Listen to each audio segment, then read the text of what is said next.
Hello, everyone. Ooh, I need headphones. Can you guys hear me? Can you give me a quick yes and so in the chat?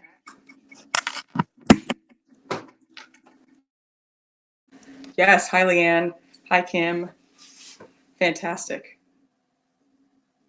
Well, it's wonderful to see everybody. Thank you for joining us and Crowdcast on this new platform. It's kind of an adventure.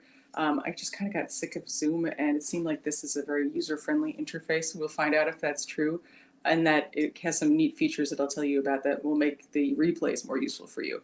So, yeah, hi. Here we are again. I don't even know what week it is. I see some familiar names there, which is really nice to see.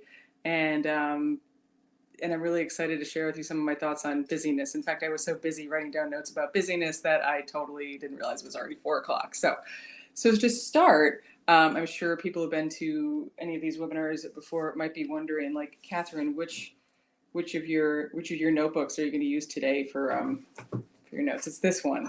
They're always purple for some reason. But to start, I just wanted to show you a couple of things in Crowdcast itself. So you're all using the chat feature. That's great. That's kind of the place we'll chat during the webinar. If you have specific questions, the best way to ask those is actually to go down. Does this work? Look at that. I tried to paint my nails. To the Ask a Question feature. And if you click on that, you'll be able to submit a question that I'm going to get to later on in this webinar. And the reason that that is beneficial over the chat is that when I answer the question, I can actually indicate that in the recording, and Crowdcast will automatically put chapters in this. So if you wanted to share this with friends or look at it later, you can easily get to the specific question that you want answered. So my assistant Jen is on here, and she'll help move over any questions that erroneously end up in chat, but just wanted to let you know about that.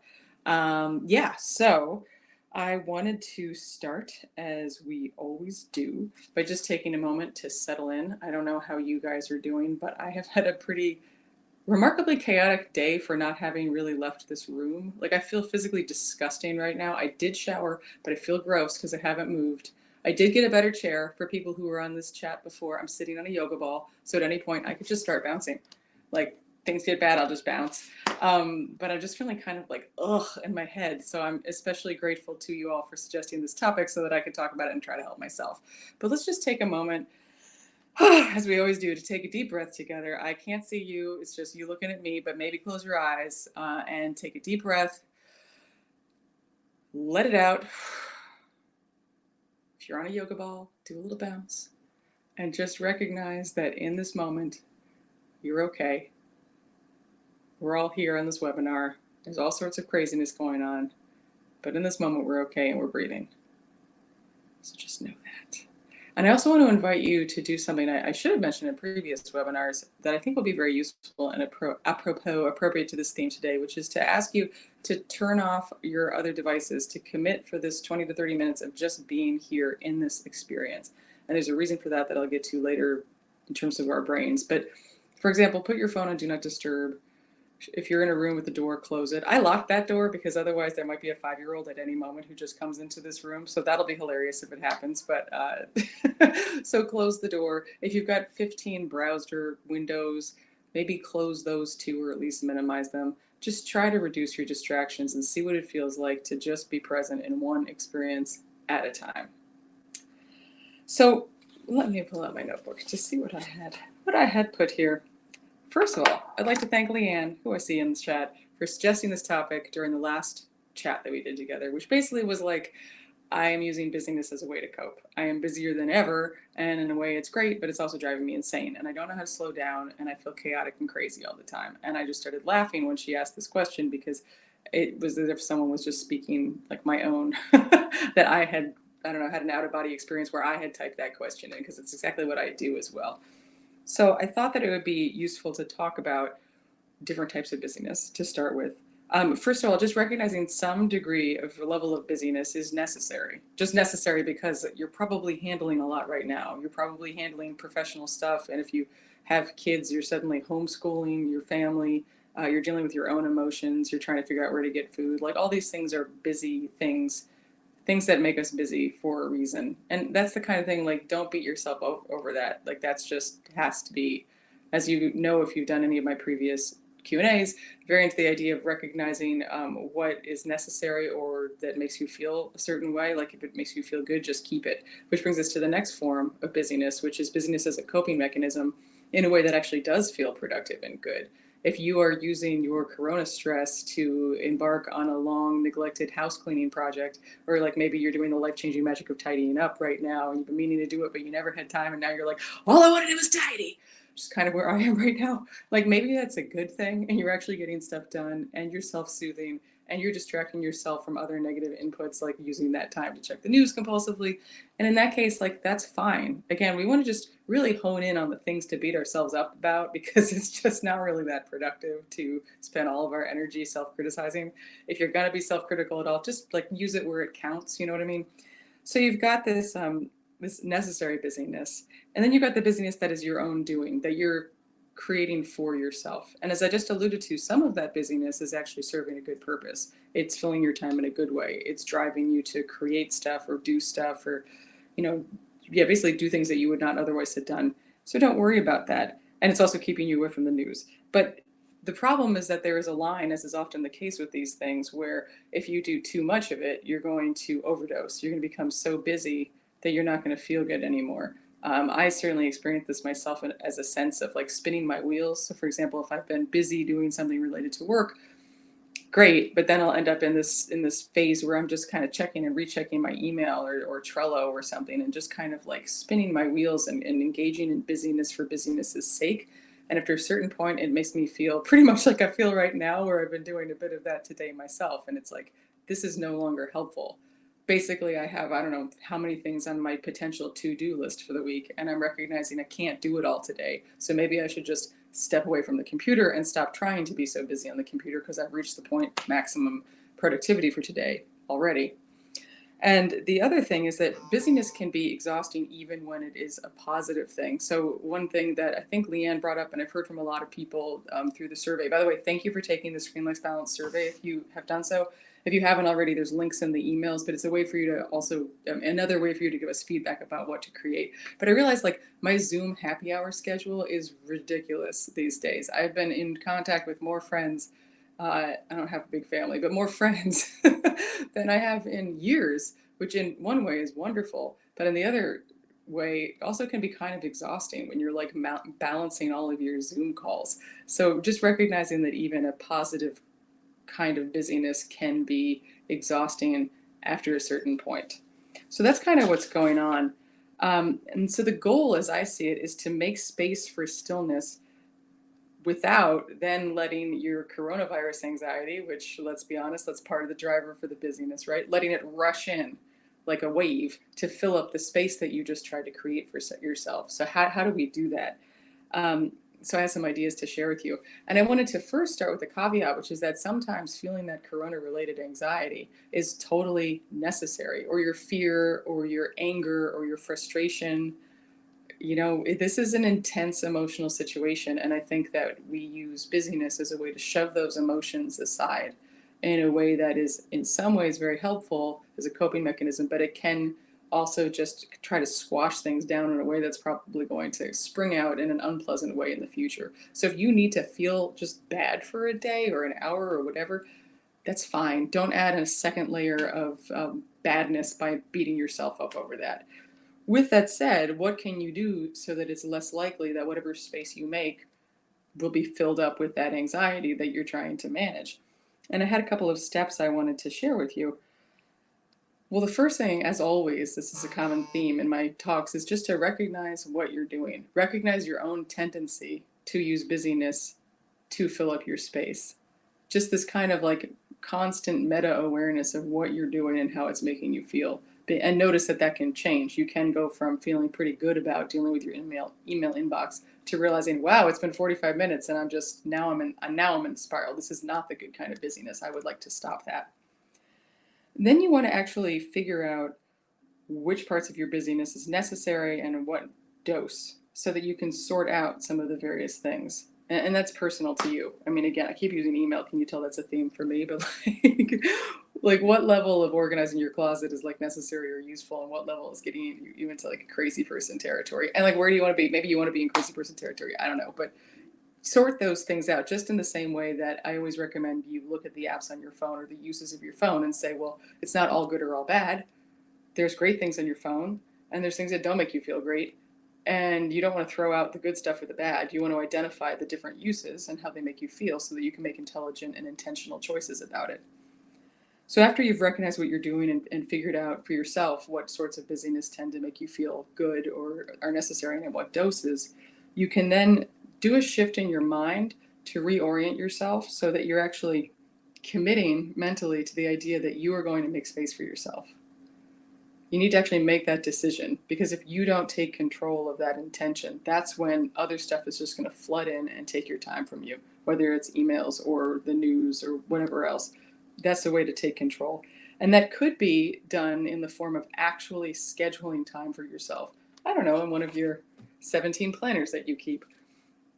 I actually wouldn't probably do that. I'm not so good at doing that. But it also could be something as simple as just thinking about a moment in your day, like a habit you tend to engage in, and deciding ahead of time you're going to switch that habit for something else. So, for example, if you notice that every time you step away from your computer or while you're waiting for your microwave to heat up your lunch, or just little pockets of time, 30 seconds counts, that instead of reaching for your phone, which typically is something we do in those tiny little moments of time, you're going to do something else. And we'll get to that in a second. But just like I'm thinking, you can even think right now, like and if you want to note something in the chat, like what's like a 30-second to 5-minute pocket of time you regularly encounter where right now you're just kind of churning, probably on your phone, that you could right now decide that you're going to experiment with switching for some other habit. And, changing or making a commitment to stillness also can be as simple as just shifting your mindset. It sounds kind of weird, but in a sense, just being in this chat right now is the first step to this. You have taken the time on this afternoon to make a commitment towards stillness for yourself. And that is already going to cause subtle changes that you might not anticipate right now. They might be unconscious changes when they occur, but keep your eye out for them, because just committing to the idea that I am going to choose stillness can be a way to make it actually happen. So then my next step, I really like this step in general, is always to come up with a list of activities that you can swap in for the activity you're trying to do less of. Now, this might sound ironic to say you should have a list of activities to do when you're seeking stillness, but as I mentioned in the newsletter today, seeking stillness, like stillness does not mean nothingness. Stillness means just something that, in my definition right now, is to make something that makes you feel calm and makes you feel like you're breathing, something that makes you feel connected to your physical body and a little bit more sane. And that is different for different people. For some people, it's meditating or praying. It could be going for a walk. It could be making a sketch. It could be cooking something. It could simply be changing the way you're thinking about something. Like if you do have a kid and you just decide you're going to be present with that kid instead of trying to do 5 things at once. So, and notice that a lot of these things don't even necessarily need to take extra time. It can actually just be a shift in your attitude towards it. Which brings me to one of the main points I wanted to talk about, which is the importance of doing just one thing at a time. Because there's a difference between busyness that comes, like external busyness, when you're truly trying to do lots of things, and the busyness that comes from having lots in your head at one time, multitasking in your head. And I think that a lot of what we call busyness, or the stress related to busyness, is actually the result of us trying to divide our attention between too many things at once.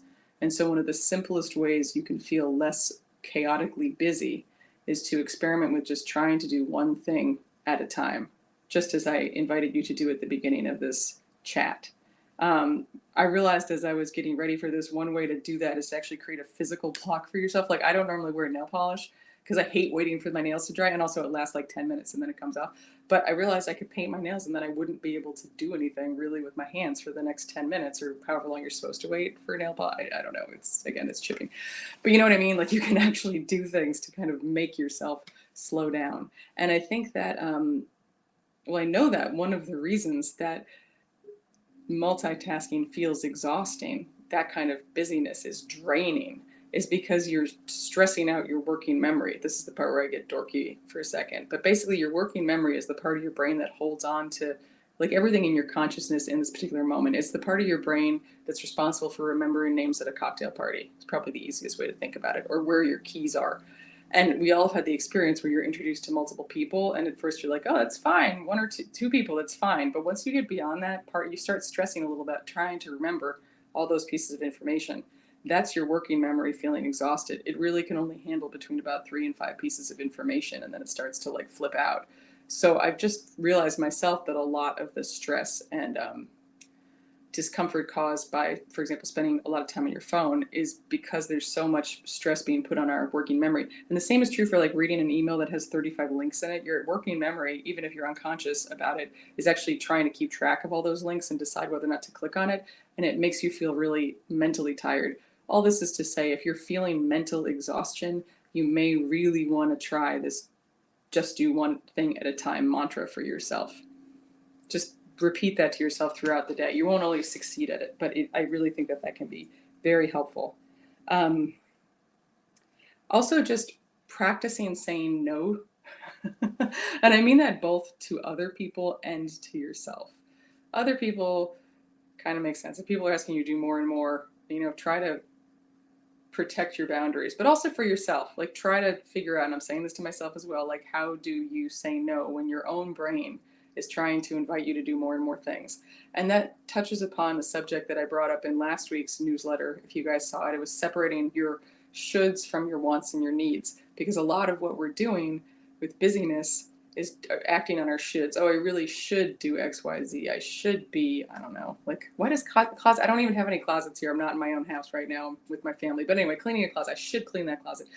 Okay, I don't know. Should you? Or try instead to think about, what do you want or need to do? Better example, I hear from a lot of people right now saying, I should spend less time on social media. I should be spending less time on my phone. I should. And I want to invite you all to swap that out with, what do you want to be doing? And what do you need to be doing? If you want to be connecting with friends on social media, like, don't beat yourself up over that. That's fine. Just recognize when it goes from feeling good to feeling gross. So obviously there's some shoulds we have to be following right now, like social distancing or washing our hands compulsively, or the things that are going to help slow the spread of the virus. But in terms of our own personal activities, there are a lot of things that we're like, I don't know, pressure we're putting on ourselves that's not really necessary, and a lot of self-judgment and criticism that's also not really necessary either. Like, you need to stay sane and healthy right now and keep other people healthy. Like, that's what we're trying to do right now. So separating your wants and your needs from your shoulds and trying to let go of some of those shoulds would be another suggestion. And then the last thing I wanted to bring up before we go to our the question and answer thing, which hopefully there are some down there, if not, get typing, people, is that this is not going to be easy. Yep, that's what I was going to say. Warning, probably won't be easy, especially at first, but it's worth it. So right now, like, we're all so used to just running and running and running. You probably were running in your life before the pandemic, and now you're probably running, maybe even more. And there's certain irony, perhaps, because like, maybe you don't even have a commute anymore, yet you feel busier than ever. So it's very hard to stop still. There's some like water analogy, like if you're in a bathtub and you're, I don't know, theoretically with your kid who's splashing and pretending to be a puppy, which may or may not have happened yesterday, and all the bath water's going like this, and then you suddenly stop, the water's going to keep sloshing, right? Like, it's going to keep moving. It takes a while for everything to kind of like center itself and slow down. And that happens with our own minds. Like, we are used to being busy. So if you try to slow down, if you try to do one thing at a time, it's going to suck at first. Like, it's going to be hard because you're not used to it. And that brings me actually to my final point I wanted to make, is that a lot of people in the survey that I sent out checked off that they want to get help improving their attention span and their focus. They feel that's totally shot. They can't focus on anything for more than a couple minutes at a time. And that is quite simply because we've been training our brains, especially in the past few years with the use of these devices, to be constantly switching between things. Our brains are naturally distractible. They actually don't want to be able to focus on just one thing at a time.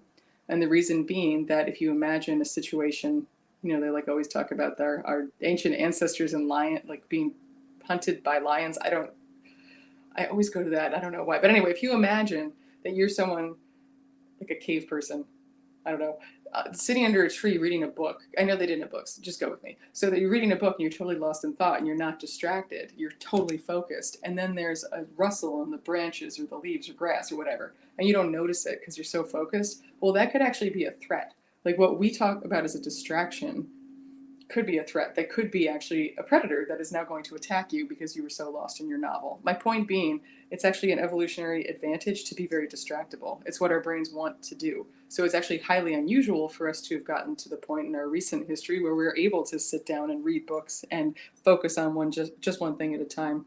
Which, by the way, also means not just picking something to focus on, but ignoring everything else. It's an amazing skill, highly unnatural. All this is to say that when you have a device that is constantly feeding you distractions, it's going to train your brain to go back to its default state of distraction. It makes sense you have no attention span. And as I mentioned before in these webcasts, when you're stressed out, the part of your brain that's responsible for maintaining that focus totally goes offline. The prefrontal cortex can't handle it, and it's gone. So you're just left totally scrambling and distracted and feeling scattered. But you can get that back. It's just going to take some time and effort. We can talk more about strategies for that in a future webinar if you want. But one thing to start with is what we were just talking about. Establish a practice of trying to just do one thing at a time. And even if that's just for 3 minutes, 1 minute, whatever, start small and build up. And that's going to make you feel less chaotic, less busy in the negative way, calmer, more centered, and more in control. So with that, I'd like to turn it over to I guess myself, but take questions from you guys. I've got a couple, and they don't necessarily need to be about this subject. I'm happy to talk about anything because, like, why not? And I have a couple questions that my assistant sent me from people that I can turn to if there's nothing here, but I'm going to click on it and see if there's anything there. No questions from the audience yet. All right, guys. All right, I'm going to turn to those questions that Jen sent me. Although I also did want to look to see what people wrote in the chat. And let me do that first, actually. New skills in coping. Brianna, I hope that helped, and I hope you're doing okay. I know you're going through a rough time. Okay, Kim, trying to find some good strategies for calming down and making space to breathe. I mean, one way to do that is actually to make space to breathe. Like, there's so many great meditations you can do that just focus on your breath. You could use an app to do that, or you can just, like, just do it by the number of breaths. Or a lot of people use, like, meditation beads, or, you know, if you're religious and you have a rosary, you can use that as a breathing tool to actually work your way around. Or just like a beaded necklace. If you've got a beaded necklace, just take a deep breath for every one of the beads on your string. I find that really useful myself as a way to have a timer without having to use an external timer. I'd like to spend less time online dating and more time doing anything productive. And productive without feeling overwhelmed.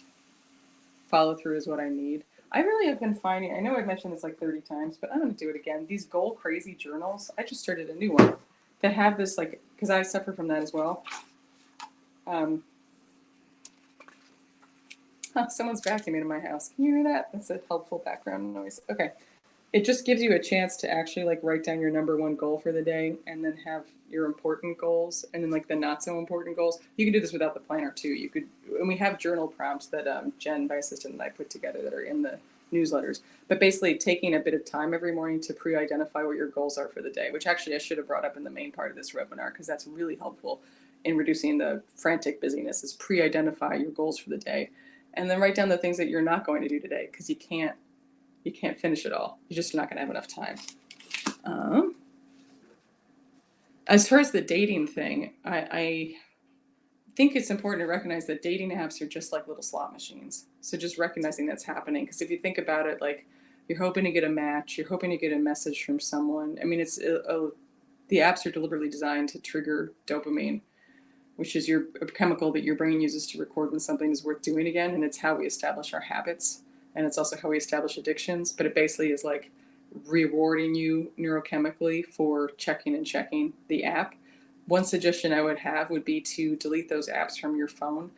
Not so that you don't use them, but so that when you want to use them, you actually have to reinstall them, which won't take very long, but just that tiny moment of having to wait for it to download will make it easier for you to avoid, like, just letting your thumb go over to that icon without recognizing what you're doing.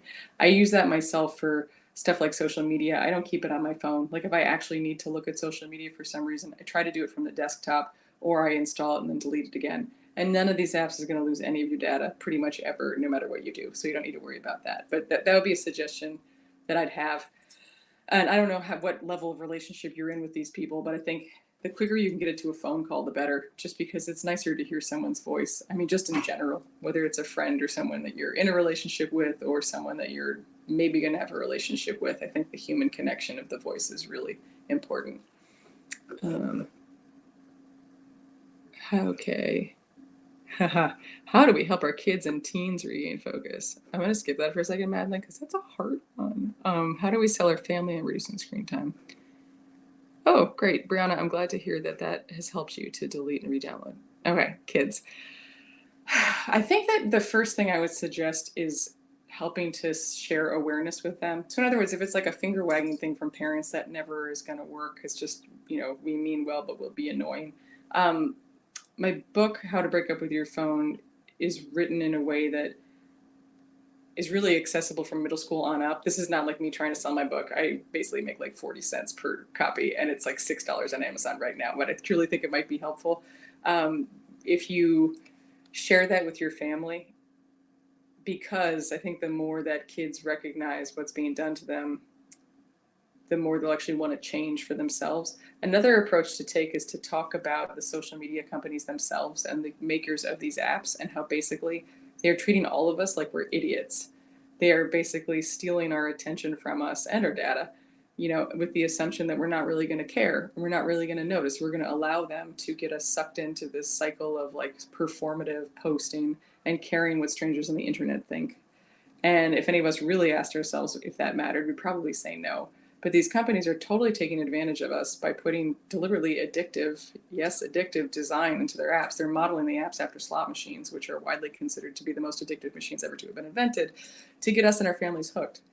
And if you're a kid or really an adult, I mean, I just constantly think about the opportunity cost. Like what's the opportunity cost of the time that you're spending on social media?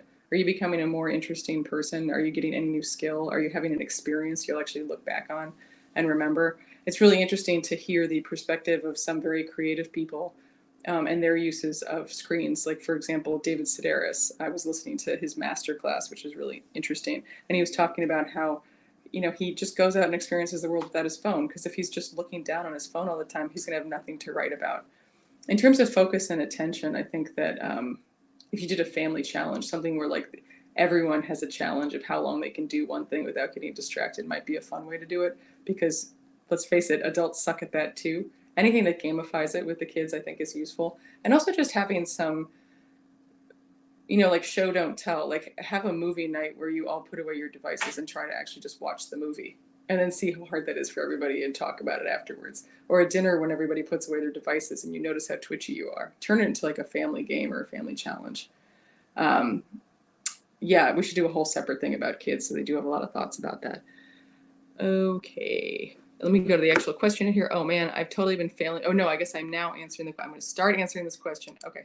When there's no time or schedule, I find it harder to get done the less fun things and instead do the things that are easier. I seem to keep pushing the other stuff to the next day and the next day, even though I'm using my planner and journal. I hear you. That's very hard. I think that for me, it's useful to think of the analogy, which perhaps you've heard of too, of just having a jar, and you have big rocks and small rocks and sand. And the big rocks are the things you truly need to get done. And the little rocks are, smaller and smaller tasks. And the idea being, if you don't put the big rocks in first, then the whole thing's going to fill up with sand and you're not going to have space for the big rocks. You need to get the big rocks in there first and then allow the other stuff to fill in around those spaces. So I think that I don't have like a perfect answer for you. I think you should understand that makes sense that that's happening. And maybe part of it is that you have too many big things that you're trying to do. Let's see. Yeah, or that the less fun things, you have too many less fun things. Like, I don't know what your planner looks like, but is there a way to say, I'm just going to tackle one of these non-fun things today or even in the next 3 days? I mean, we don't know how long we're going to be doing this self-quarantine thing, right? Like, which means you might be busier than ever, or you might have some more free time. It depends on the person. But I think giving yourself a bit of breathing room in your expectations for yourself, and then rewarding yourself if you do some of the non-fun thing. Reward yourself with something fun. Give yourself some kind of small incentives. And also just sometimes be like, okay, I'm going to suck it up. And for 1 hour, I'm going to work on this. I use an app blocker that I probably mentioned before called Freedom, which blocks all distracting websites that you choose. And sometimes I will just start a session on Freedom and I will say, I have to write this article. I don't want to write this article. I'm just going to spend 1 hour on it. That's it. And I'm not going to even have like a goalpost to measure success at the end of that, other than just I tried it for an hour. So I think also having like a mindset of being like, I'm just going to try and setting a timer for yourself. And you can do stuff like Pomodoros where you focus for 10 minutes and then you take, I think it's a 2-minute break every 10 minutes. But I wouldn't be afraid to just experiment with some new approaches like that. Don't go in a rabbit hole of like looking at productivity hacks though, because then you're just going to spend all your time doing that. But yeah, anyway, my point was I was trying to write an email automation for this social media detox course that Jen and I have been working on. And it's so annoying to write things in MailChimp. And I didn't want to do it over the weekend. And then I was like, I'll just feel better if I do it. I can do something fun afterwards. And I'm just going to do it for an hour. And I got it done and it was okay. So I think often it's not as bad once you actually get into the task as it is when you're dreading it. Side fun etymological note. Did you guys know that procrastinate comes from the Latin words, which mean for tomorrow? Pro, cross. I love that. All right. Let me see. Done answering that question. Another question in the Q&A. I'm usually well focused in the morning, but I'm curious if anyone has found a way to successfully refocus after the midday slump. I find it's much easier to fall into bad habits like the infinity scroll on social media rather than going back to work in the afternoon. Thoughts? Is this common? Yeah, I think that is pretty common, and it has to do with your brain again, where like in the morning, not only have you probably had caffeine, which actually is excellent at helping people focus, like it's a real thing, like you will be able to laser sharp focus better because of the caffeine, but also your brain is fresh and you're feeling motivated. And, as the day drifts on to noon and then afternoon, your brain's probably a bit tired and it's probably not going to be as good as focusing to begin with. But if you're like many people, you're probably still trying to like hammer it in. You're like, no, I'm going to keep going. I'm going to keep being productive. Go. So maybe it's good to kind of like call it quits for a little while.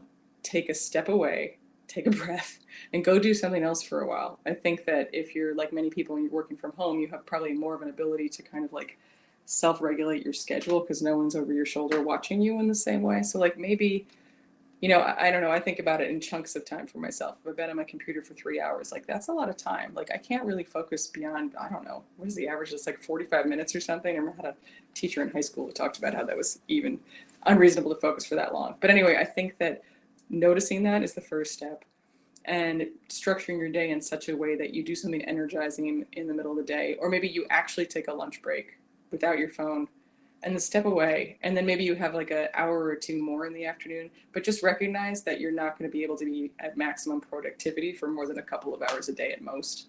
And if you're able to drill down and figure out like that amount of time, then you'll be able to actually get stuff done during that time in a very efficient small period. And then you don't need to be working during the other time as much as you think you do. Do you know what I mean? Like 9 to 5's out the window. Like you need to get done what you need to get done. And if you can manage to get your focus such that you can get a whole lot done in the morning, then maybe just like don't stress yourself out in the afternoon. Maybe use that at least a couple times a week as an opportunity for a little self-nourishment and self-care using some of the stuff, the items on the list that hopefully you will brainstorm about things that make you feel a little bit calmer and less crazy. Okay, got 2 in there. How to be and feel useful during this time. Oops, sorry, let me start answering. So how can I feel or be useful during this time? My job in community service has been canceled for 6 weeks, so I've been doing nothing but sleeping all day and eating. I feel so purposeless. You're not alone. Want to put that out there. Yeah, that's hard. That's really hard. I think that it's a time to, again, be kind to yourself, right? Like taking care of yourself first, although it sounds like some of the community service is very nourishing for yourself as well. And that's part of the issue now is to have that main outlet of creativity and connection be taken away from you.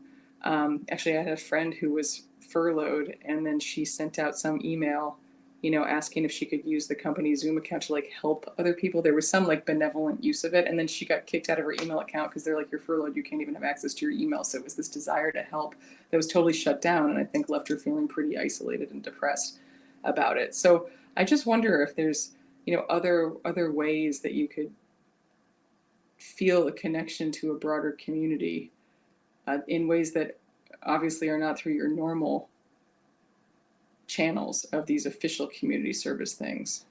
Like, for example, I don't know, I've just been thinking about silly things, but like writing cheerful postcards and like tucking them into people's mailboxes, or like getting some sidewalk chalk and like drawing like an inspirational quote on a sidewalk near you, or just things for people to stumble upon, which seems so silly to say, but it'll take a little bit of time.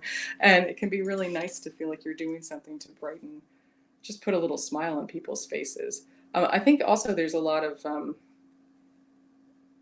like spreading the word about various initiatives. I'd actually be really interested in the what do you call it, in the chat, if people are aware. I know there was something in the New York Times the other day about like ways to give back during COVID, but I don't know if you're specifically talking about that or just ways to make yourself feel more connected. But like, I've been trying to touch base with neighbors that I wouldn't necessarily talk to. I think in general, getting over our hesitation about phone calls.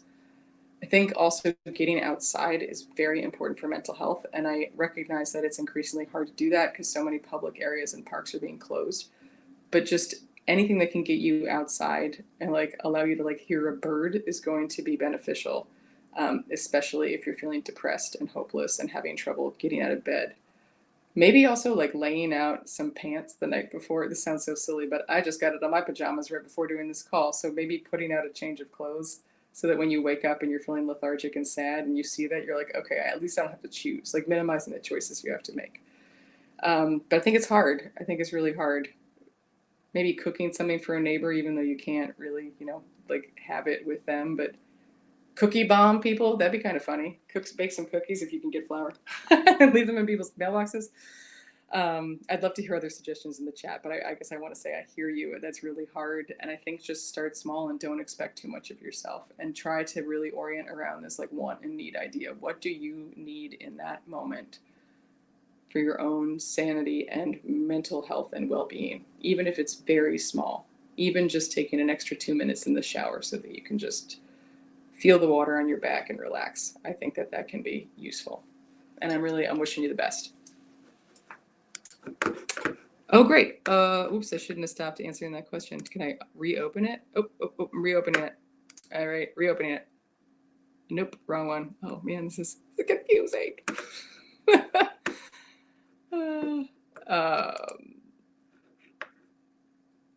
Yes, just one more note before finishing that question. Someone just left a great link to dosomething.org. And if you look that up and you search for places to volunteer online and make a real impact. So again, that's dosomething.online.org. I'm not going to try to do the whole URL, but if you just search for dosomething.org and then search for places to volunteer online and make an impact, you'll get this article. Thank you, Jen. All right. All right, we got someone Jen, who's tricking herself into learning by using Duolingo in her downtime. I also personally find if anyone like plays an instrument, I've really been trying to do music, and I found that to be so soothing. Or even if you don't really play music, but you could just kind of like bang around or like strum 2 chords. I think that's most of the questions. Jen, do you mind letting me know if I'm like totally missing something? Oh, and Madeline, thank you. I see that you just said that you have my book. So if you have my book already, try to have your kids check it out and then ask them to help you with your own screen time. I think it's probably a good way to get them into it. Like basically make it about you, not them. And then they won't feel like you're trying to come from above and wag a finger at them. And then Jake Levy, hi Jake, says there's an app called Forest where you set time and it plants a tree. Which, this is so funny. I've seen that app. This is to help you focus, and basically it's like motivates you to take care of yourself because you're worried about a pixelated fake forest on your phone where all the trees will die if you break your attention. But it really works. So, I mean, I've tried that, and I think it's a good one as well. All right. I think that's pretty much everything, guys. Unless there's any last minute questions you want to ask, I really want to thank you for being here today. We went a little bit over time, so I appreciate you sticking it out. If you did focus just on one thing during this time, I invite you to take a second to actually check in and see how you feel right now compared to how you normally feel when you're doing a Zoom call or something where you're trying to do more than one thing at once. I think this constant kind of assessment of how you feel as a result of what you've been doing is really helpful when it comes to changing habits. And then the last question we have here is suggestions on how to do night podcast listening but not waking up with the phone. That is a tough one. that I hear from a lot of people. I'll try to put together more intelligent thoughts on this, but one idea would, if you have like a Bluetooth speaker, would be to put the speaker near your bed and put your phone on sleep mode and have it transmit, and you'd have to put, I guess, headphones in if you're in bed with somebody else, but have it broadcast to you out of arm's reach and then turn off automatically so that you can use it for your soothing bedtime story purposes. But then when you wake up, it's not directly next to you. You could also like find an old phone and just use Wi-Fi only if you have like an old one lying around the house, and get everything off of it except for your podcast app so that you just use that for podcasts. That necessitates you having an old phone, but it doesn't require a SIM card, so that could be helpful. But I'd be very interested in other people's creative ideas for that. If you are alone, I mean, you always could just play it from your phone from across the room. The point is that you don't want to be able to reach your phone first thing in the morning. But isn't it funny, the problems of our modern era? Because that's a real thing. Like, how do you soothe yourself to bed without messing up your mornings? So anyway, thank you guys again. I really enjoy doing these. I always worry I'll have nothing to say, and then appreciate the fact that you're listening to me and asking questions and stuff. So we're going to do this every other week, I think, because I myself am trying to be less crazy busy and give myself some more time for stillness. If you have requests for suggestions, please send them our way. You can reply directly to any of our newsletters, and we will make a note of your response or take the survey that I mentioned, which is linked to in all the newsletters. Lastly, there's a link at the bottom to our Patreon page. If you're finding this content useful, I want to make this free and accessible to everybody, but it would also be great if you have the means. If you're up for becoming a patron, I would appreciate it. But with that, I'm going to figure out how to end this broadcast, and when I do, you should receive a rebroadcast link that you can use if you want to look over any of this or share it with anybody. So thank you, everyone. Wishing you and your families all the best, and I really appreciate you. Take care.